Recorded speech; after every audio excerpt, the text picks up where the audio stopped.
नमस्कार दोस्तों, welcome to my channel Sharda classes. इसमें हम लोग पिछले वीडियो में एवरेज पढ़े थे और उसमें एक मैंने क्वेश्चन दिया था कि 100 से कम सभी विषम संख्याओं का औसत निकाले और 100 से कम सभी विषम संख्याओं का औसत निकाले।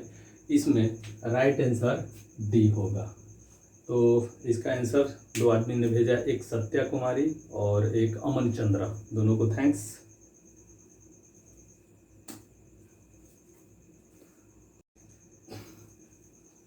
आइए दोस्तों, इसमें कुछ आगे का पोर्शन आज देखा जाए। जैसे प्रथम n प्राकृत संख्याओं के वर्गों का योगफल तक हम लोग देख लिए थे। आज हम लोग देखेंगे घनों का योगफल। जैसे देखा जाए व्यक्ति क्या कहता है, फॉर्मूला क्या कहता है कि प्रथम n प्राकृत संख्याओं के घनों का योगफल। प्रथम n प्राकृत संख्याओं के घनों का योगफल का फॉर्मूला क्या होता है, n स्क्वायर n प्लस 1 का होल स्क्वायर बटा 4। मतलब क्या निकलता है कि अगर 1 का क्यूब प्लस 2 का क्यूब प्लस 3 का cube plus dash dash plus n का क्यूब अगर हम निकालें तो n square into n plus 1 का होल स्क्वायर बटा 4 कर देने से इसका सम निकल जाएगा, यानी कि योगफल निकल जाएगा। ठीक है, तो इसका औसत देख लिया जाए। अगर क्वेश्चन दे देता है कि प्रथम n प्राकृत संख्याओं के घनों का औसत, क्या कर देंगे तो n इंटू n प्लस 1 का होल स्क्वायर डिवाइडेड बाई 4। इस पर अगर हम लोग क्वेश्चन देखते हैं किस तरह से क्वेश्चन पूछा जा सकता है। क्वेश्चन रहेगा कि प्रथम 10 प्राकृत संख्याओं के घनों का औसत निकालें। कितना होगा, या मान लीजिए कि पूछ देता है कि प्रथम 11 प्राकृत संख्याओं के घनों का औसत निकालें। तो 10 गो का पहले निकालते हैं, करना कुछ नहीं है। 10 गो का क्या हो जाएगा, 10 गुना 11 का स्क्वायर, 10 गुना 11 का स्क्वायर बटा 4। तो n की जगह पे 10 रखेंगे और 10 1 11, 11 का स्क्वायर 121 हो जाएगा और बटा 4 हो जाएगा। तो 2 से अगर काटते हैं तो 2 गुना 4 2 5 10, यानी कि 5 से मल्टीप्लाई करके 2 से भाग कर देना है। तो 5 एकम 5, 5 दूना 10, शून्य हासिल, 1 5 1 6, 605 बटा 2, यानी कि 600 का आधा 305 का अढ़ाई, यानी कि 302.5 इसका आंसर आ जाएगा। उसी तरह इसको देख लीजिए कि प्रथम 11 प्राकृत संख्याओं के घनों का औसत क्या होगा। प्रथम 11, तो इसका क्या हो जाएगा, n की जगह पे रखेंगे 11 गुना 12 का स्क्वायर, 12 का स्क्वायर कितना होगा 144 बटा 4, 4 से कट जाएगा, 4 3 12 और 4 छक 24, गुना करेंगे तो 6 और 6 3 9, 396 आ जाएगा और यही आपका आंसर हो जाएगा। समझ आया।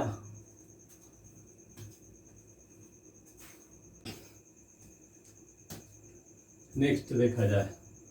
नेक्स्ट कहता है कि n के प्रथम, मान लिया जाए कि k के प्रथम n गुणजों का औसत इस तरह का हो। अगर k के प्रथम n गुणजों का औसत, तो k के प्रथम n गुणजों का औसत अगर निकालना हो तो k into n plus 1 by 2 कर देंगे, k into n plus 1 by 2। तो इस पर क्वेश्चन कैसे पूछ सकता है, इसको देखना है। क्वेश्चन क्या पूछेगा कि 5 के प्रथम 31 गुणजों का औसत क्या है। 5 के प्रथम, मान लिया जाए क्वेश्चन हो कि 5 के प्रथम 31 गुणजों, 5 के प्रथम 31 गुणजों का औसत निकालना हो। 5 के प्रथम 31 गुणजों, तो यहाँ क्वेश्चन से मिला ये के प्रथम इन गुणजों, तो यहाँ के क्या है 5 हो जाएगा, तो 5 इंटू कितना 31 गुणजों, यानी 31 और 1 32/2, 2 से कट जाएगा 16, 16 25 80 आंसर हो जाएगा। इसी तरह इसका अगर दूसरा क्वेश्चन देखा जाए कि 7 के प्रथम 21 गुणजों, 7 के प्रथम 21 गुणजों का औसत निकालें। इस तरह का क्वेश्चन हो तो क्या करेंगे, ये फार्मूला केवल याद रखना है, k गुना n प्लस 1/2, k गुना n प्लस 1/2। तो k गुना यानी 7 गुना n प्लस 1 कौ गो निकालना, 21 गो गुणज है, तो k के प्रथम n गुणज, तो n प्लस 1 यानी कि 21 गुणज, तो कितना हो जाएगा 22/2, यानी 7 गुना 11, 2 से 11 बार में कट जाएगा। इसका आंसर क्या होगा 77 आंसर हो जाएगा। ठीक है,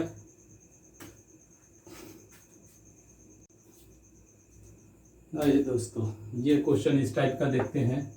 इस तरह का क्वेश्चन हमेशा सीजीएल वगैरह में मिलता है, सीजीएल ग्रुप डी वगैरह रेलवे वगैरह में हमेशा मिलेगा आपको बैंकिंग सेक्टर में। 6 व्यक्तियों के औसत वजन में 1 केजी की वृद्धि हो जाती है जब उनमें से 45 केजी के एक व्यक्ति के स्थान पर एक नया व्यक्ति आ जाता है। नए व्यक्ति का वजन कितना होगा। देखिए क्वेश्चन क्या कहता है, 6 व्यक्ति का एक ग्रुप है, मान लिया जाए 6 व्यक्ति में से एक व्यक्ति जाता है और उसके जगह पे एक नया व्यक्ति आता है, तो औसत जो होता है, औसत कैसे निकाला जाता है, पहले ही क्लास में हम बताए थे कि औसत कैसे निकाला जाता है। ग्रुप में मान लिया जाए 6 व्यक्ति है, तो 6 व्यक्ति का अलग अलग क्या होगा, आयु होगा, कोई 30 साल का, कोई 25 साल का, कोई 18 साल का, कोई 24 साल का, कोई 26 साल का, इस तरह से।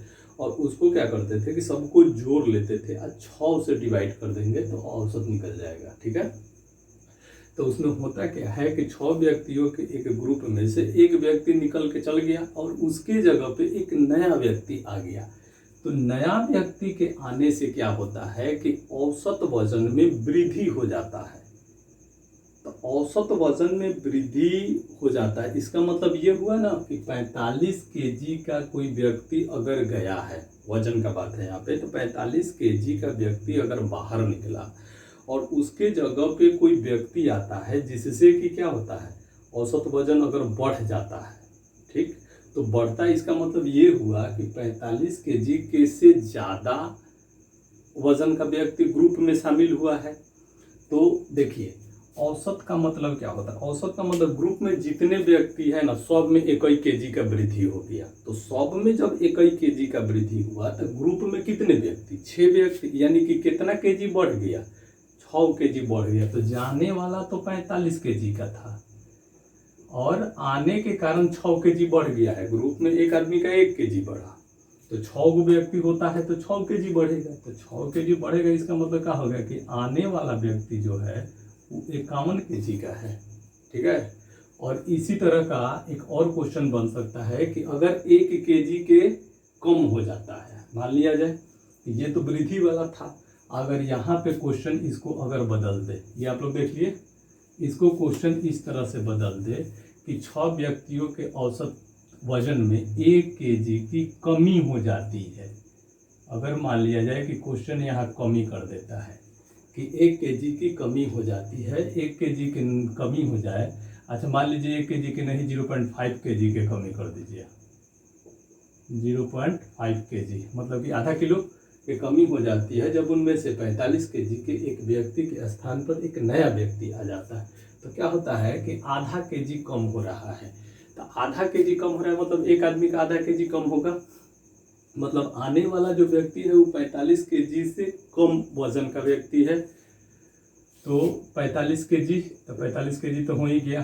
और कितना कम हो जाएगा, 6 व्यक्ति में आधा किलो, यानी एक व्यक्ति में आधा किलो, तो 6 व्यक्ति में कौ किलो, 3 किलो, मतलब आने वाला कितना केजी का है, 42 केजी का है। तो ये कमी और वृद्धि इस टाइप का क्वेश्चन अगर पूछता है तो इस तरह से हम लोग निकाल देंगे।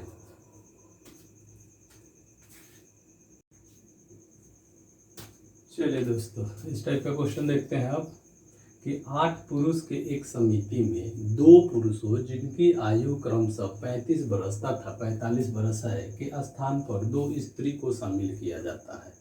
2 पुरुष ग्रुप से आउट, 8 व्यक्तियों का एक समिति है, एक ग्रुप है जिसमें से 2 पुरुष को आउट किया जाता है और 2 महिला को उसमें इन किया जा रहा है। ठीक है, तो 2 महिला के इन करने के बाद क्या होता है कि औसत बढ़ जाता है। इसका मतलब क्या होता है कि औसत जब वृद्धि हो रहा है, इसका मतलब जो आने वाली महिला है ये जाने वाले पुरुषों से ज़्यादा आयु की है।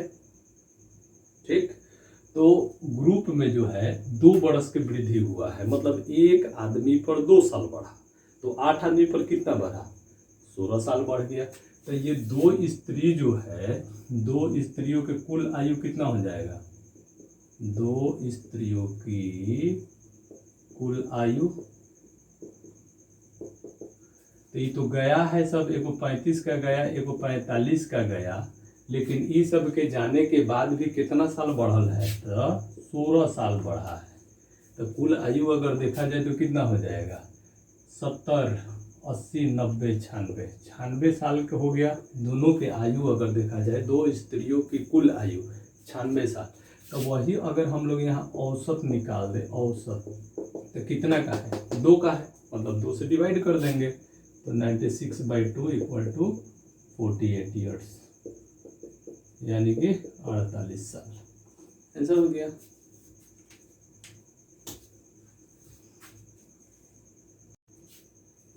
चलिए, इस तरह का क्वेश्चन देखिए कि 13 परिणामों का औसत 42 है, यदि प्रथम 7 परिणामों का औसत 44 तथा अंतिम 7 परिणामों का औसत 43 हो तो 7वां परिणाम क्या है।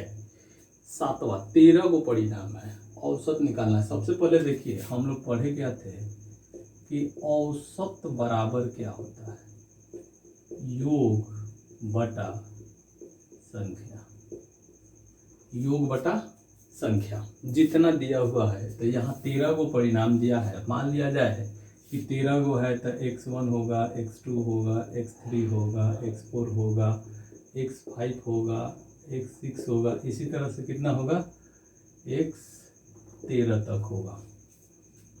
तो x7 तक ले लीजिए, x7 तक। ठीक है, तो क्या कहता है, 7 परिणामों का औसत, 7 गो का, कौन, प्रथम 7, तो प्रथम 7 परिणाम यहाँ तक आ जाएगा, तो इसका औसत दे दिया 44, और अंतिम 7 जैसे देखिए 13, 12, 11, 10, 9, 8, 7, फिर से इधर से अगर आते हैं तो ये 7 तक आते हैं, देख रहे हैं, इधर से गए तो x7 तक ही आए, उधर से आए तो x7 तक ही आए। इसका मतलब क्या हुआ कि दोनों परिणाम में 7 शामिल है, दोनों परिणाम में 7 शामिल है। तो क्या करेंगे कि देखिए औसत, अब यहाँ पे अगर औसत के बाटा में हम 1 ले लें तो यहाँ पे अगर देखें कि सबका योग अगर निकालना हो, योग बराबर क्या हो जाएगा, औसत गुने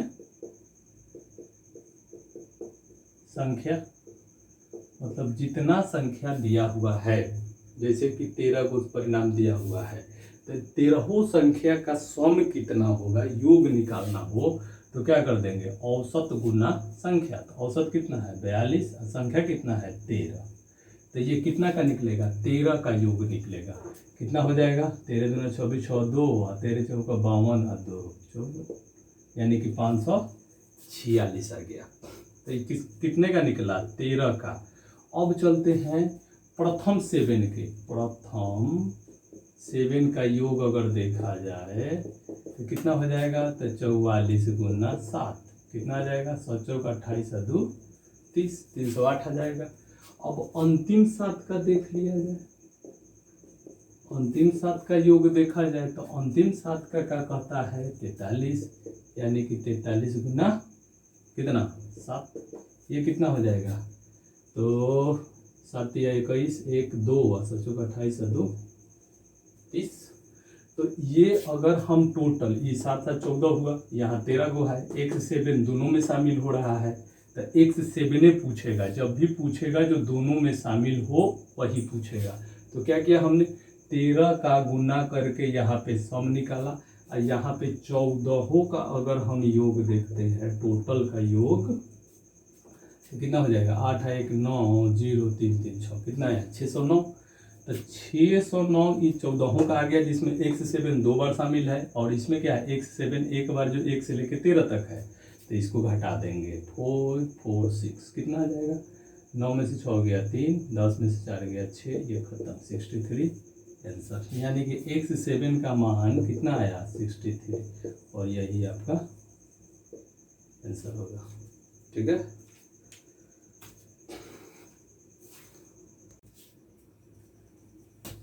ये दोस्तों देखिए ये क्वेश्चन, यदि 25A + 25B बराबर 115, यदि 25A + 25B बराबर 115 हो तो A तथा B का औसत कितना होगा।